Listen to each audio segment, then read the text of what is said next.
Allow me to explain.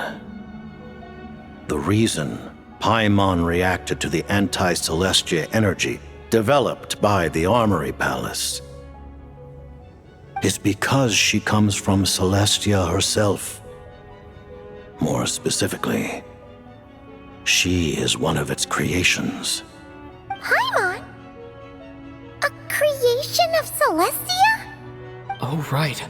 I was blinded by anger earlier, but thinking back on it, Renova also said that Paimon is a creation of Celestia. But she lacks Celestia's power or authority. As you know, the lunar fragments in Nodcry were pulled down from the sky using Fatui technology. But the first application of this technology was in Conria over 500 years ago. I used this technology upon the heavens, and the response I received was none other than Paimon descending from Celestia. I presented her to the Vinster King, but he took no interest in this gift, nor did it satisfy him. Paimon then took up temporary residence in my palace until, of course, the arrival of the Cataclysm. Wait, Paimon's a little confused. You're talking about things that happened in Conria 500 years ago. You're saying Paimon was there for that? But Paimon doesn't remember any of that. Falling from the sky? Being given away as a gift? None of it. Having lived through the Cataclysm, perhaps you too were burdened with some manner of curse.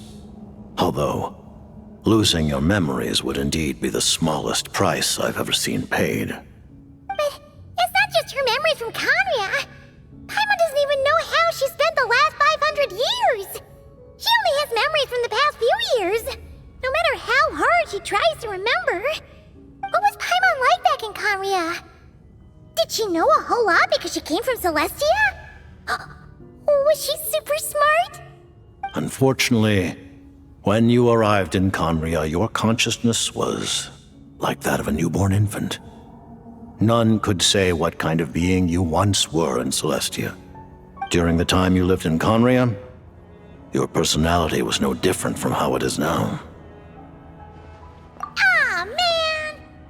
Paimon's plan to get her memories back and become super smart is ruined before it could even start.